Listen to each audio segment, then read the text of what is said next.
Welcome everyone to the very first episode of the Under the Spell podcast, a series of discussions that allow us to unpack the themes, the learning and the journey of writing The Spell, the very latest book by David Buckham and Robin Wilkinson. And for this very first episode, I'm very excited to be joined by one of the authors himself, David Buckham, CEO of Monocle and avid book writer, bestseller. So it really is a pleasure to be here, being able to unpack some of The Spell with you. Thank you, Stephen. It's really good to be here. Yeah, and I think to kick us off, I know this book has been a long time coming. It's been an idea that's been in your head for an extended period of time, and kind of through various iterations has changed form.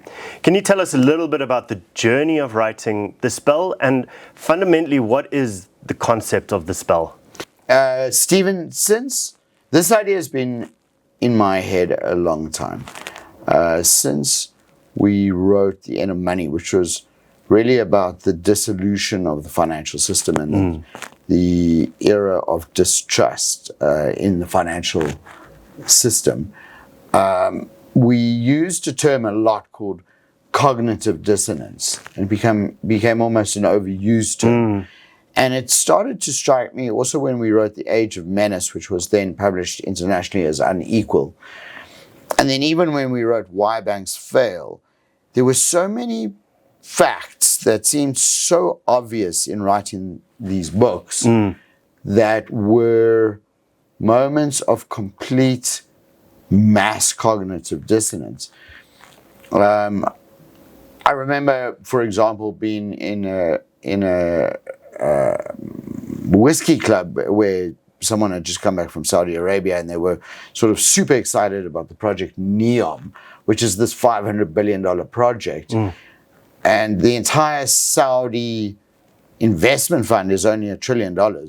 So this idea that people had accepted that Mohammed bin Salman would build the city that was like 200 kilometers long and half a kilometer wide in the middle of nowhere with half of the sovereign wealth fund, and no one really questioned this. It became for me a kind of, we are living under a spell. It's not one spell in particular. It is in fact a spell that is like a petri jar of stories, and we adopt one or another of the stories in our contemporary world. But we have always been under a spell. So the idea of the spell is, it is the it's the story of human progress from the first inkling of kind of self-consciousness all the way through to today. We don't seem to be able to get rid of it either.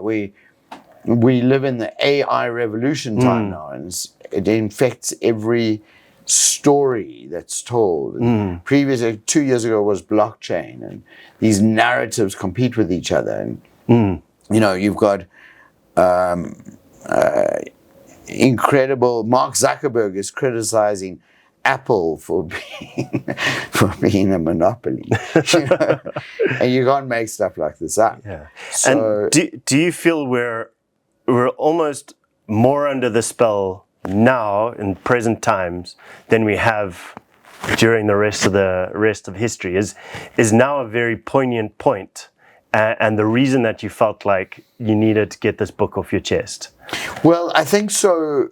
Bruce Whitfield asked me when we published The Age of Menace at the book launch in Cape Town. He said, a very tricky question. He said, why do you call this the Age of Menace? Surely it's an Age of Menace. He was kind of sort of wishing to get me to publicly acknowledge that this is not the Age of Menace, whereas I actually think he's wrong.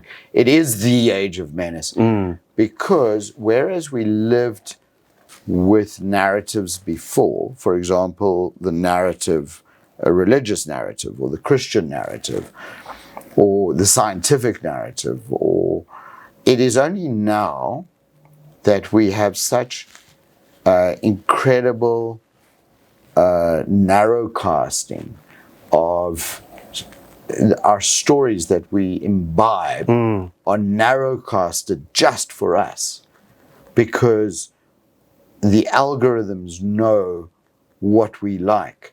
So there's a much less of a broadcast, more of a narrowcast at this time. Sure. And so it's become a much more difficult time to break the narrative and to get people to see through the narrative. And so the book is very relevant for this time, because we would like, Robin and I, people to question their inherited narratives far more than usual. And I think this book does an amazing job of illustrating stories throughout history that showcase these opposing narratives.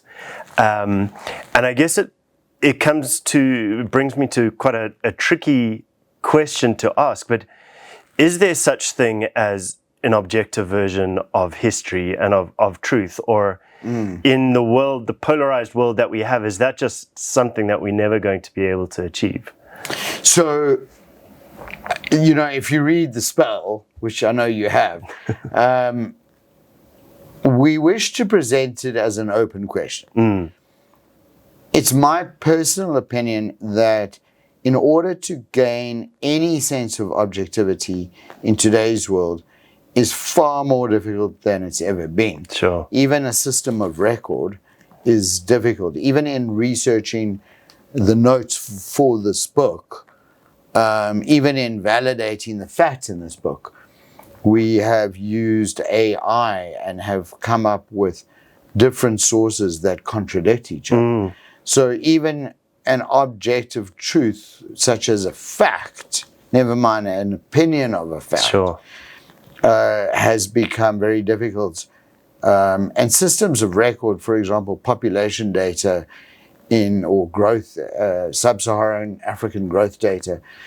So that's the one part of it. But philosophically, I believe that it's not possible to have an objective truth. And if you accept it, then it's healthier, because once you accept how subjective your truth is, then you have a greater ability to be human, to question your subjectivity, and to be more open to other people's ideas. One of the greatest problems we face today is that people are not open to other ideas. Yeah. So the short answer is, a belief in an objective truth is in and of itself very dangerous.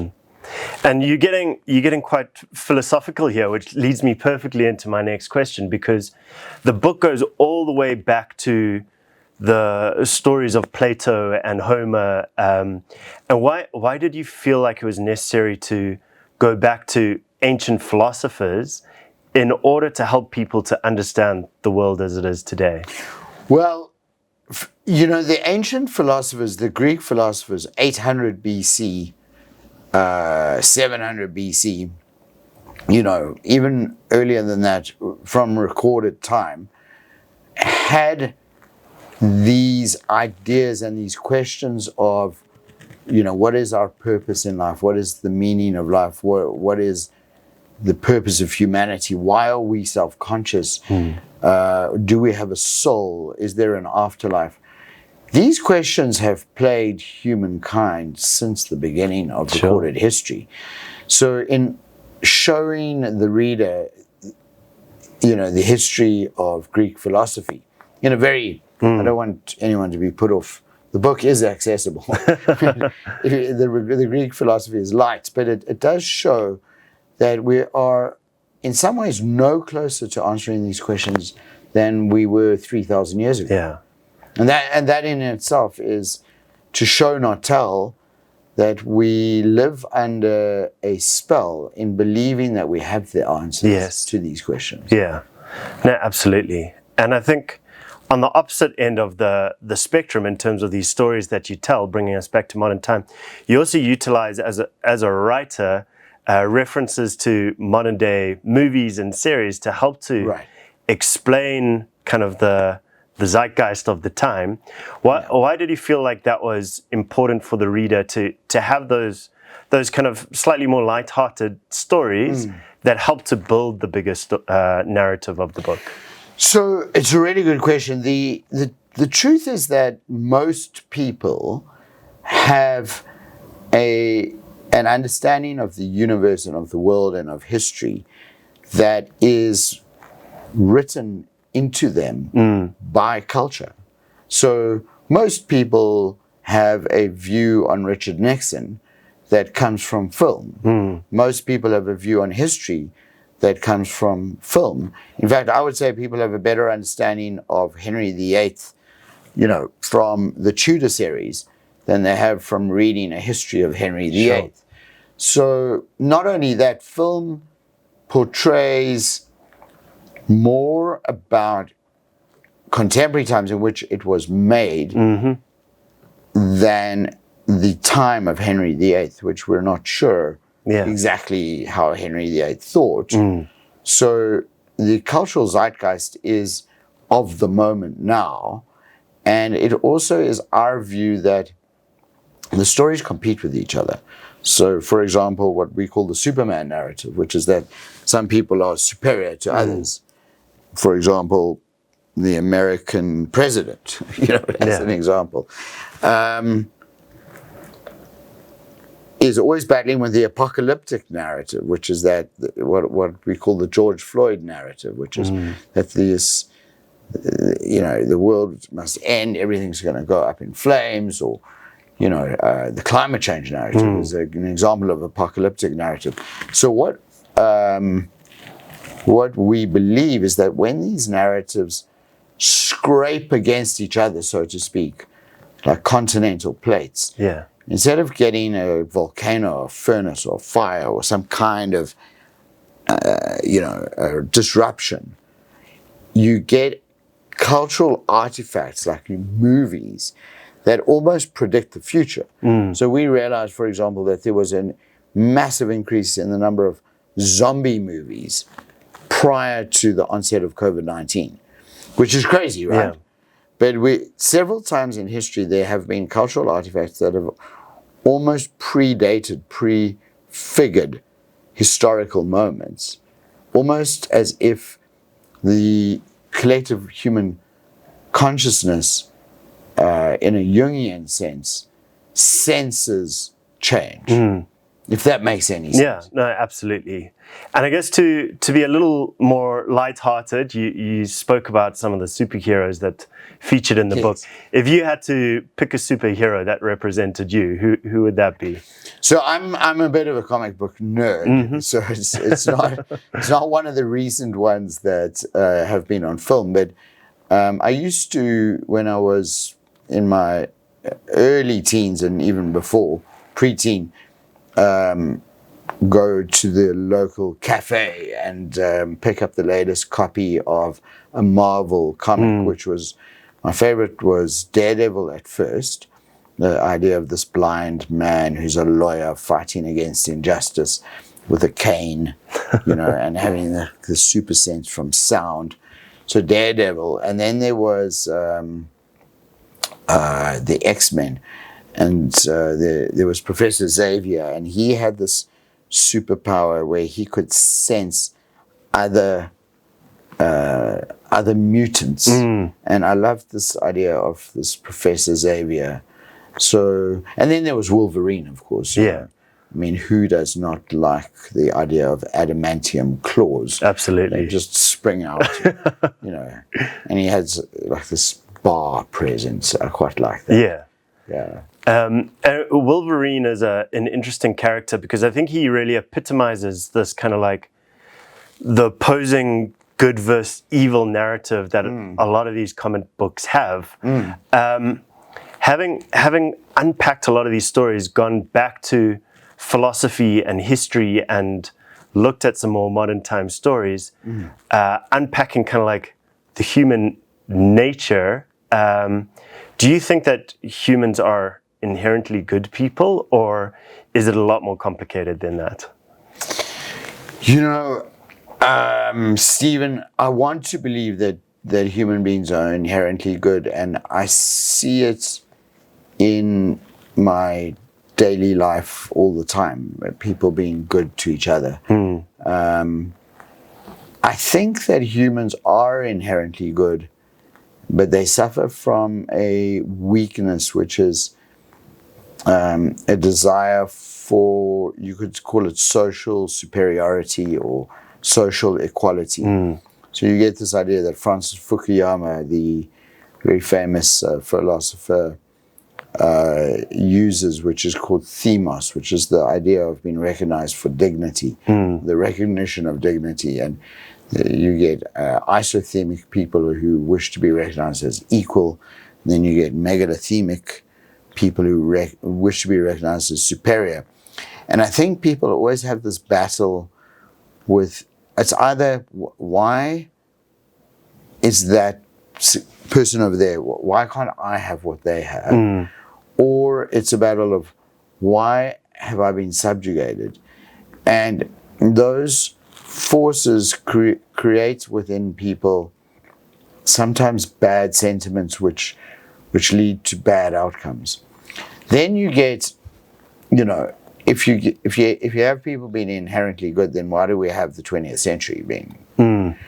And then I think we can ascribe, the question becomes, is there evil? Does it exist innately in Hitler or in Henry VIII or in Napoleon?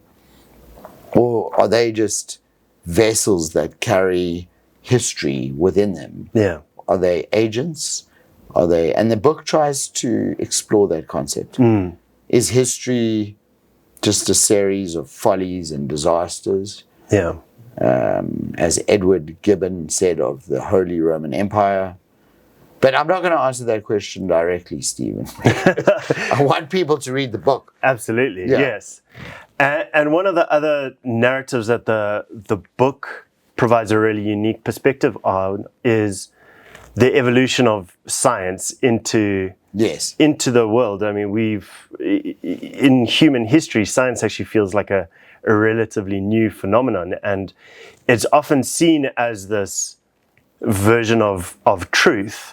But I think it was important for you to unpack science as kind of like a concept and what it's brought to the world for us to get that fuller picture. Yes, yeah.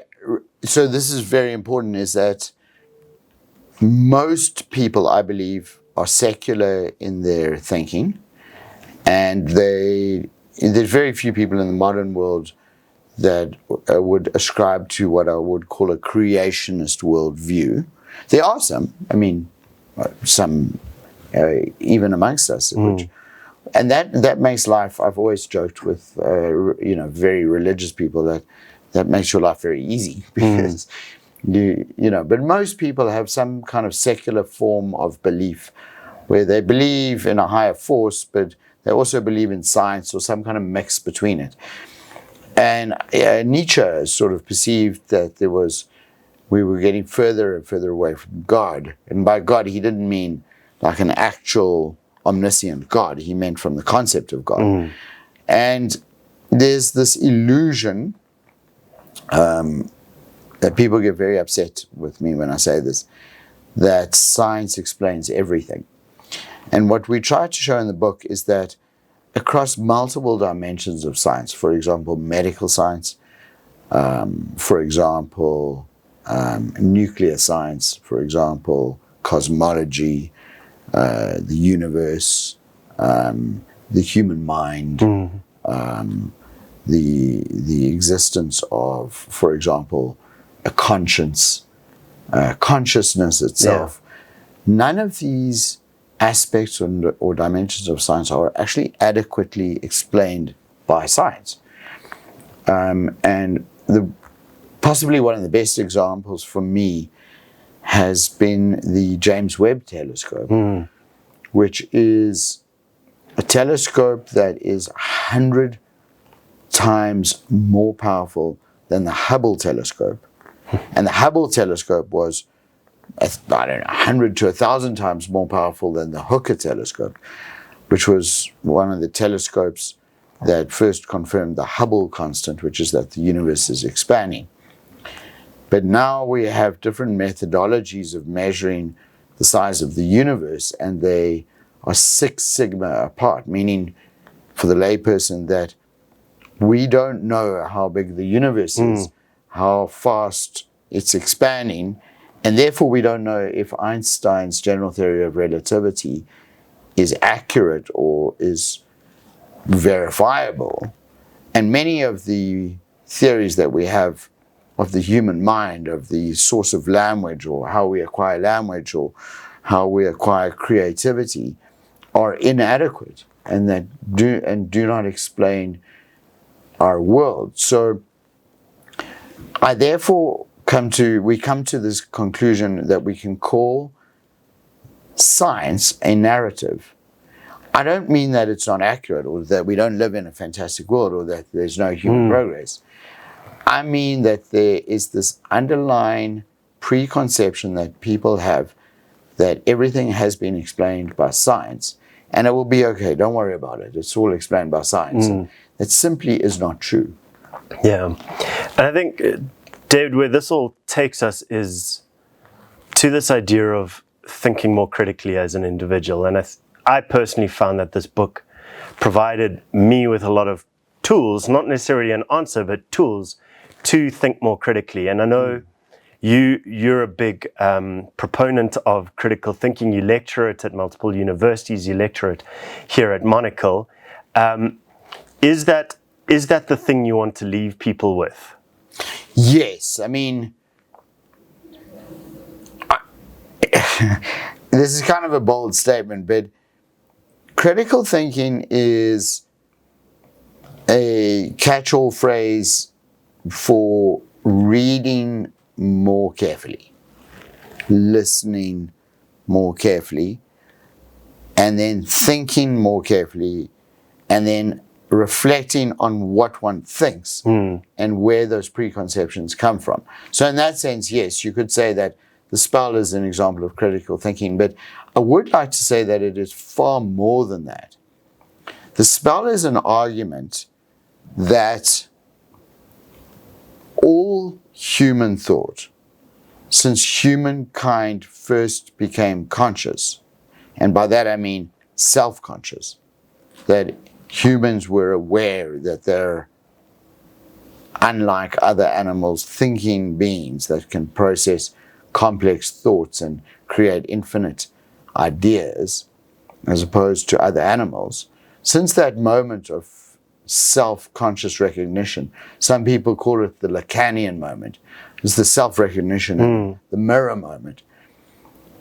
Since that moment, I believe, and this is what the spell is trying to show, not tell, is that all human conceptualization of itself, himself or herself, has been driven by a desperate desire to explain the unexplainable, which is this multi-dimensional wave of information and dissonance, and so we create stories to make sense of it, and those stories get embedded in culture over time, and cultures clash, and then you've got stories that are subverted stories from previous stories, and the whole point of the spell is to show, not tell, that we are simply always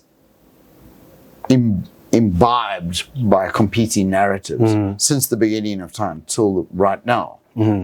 Absolutely, which is a huge amount of food for thought, and I certainly felt personally challenged by the book in a very productive way. In my journey of reading, I felt like I learnt a huge amount, but in learning more, it showed me the questions that I should be asking now that I have that information. So it really is a brilliant read. It, if nothing else, facilitates these sort of conversations and gives us a platform in order to debate and engage. And that's why I strongly recommend anyone to go and buy this book. Yes, so, please. David, thank you very much for this conversation. It's really been brilliant to unpack some of these insights from the book. And again, congratulations to you and Robin on a Thank brilliant you, Stephen. piece. I really appreciate everything, especially reading the book in manuscript. Thank you. Great. Thank you very much, David. Thank you.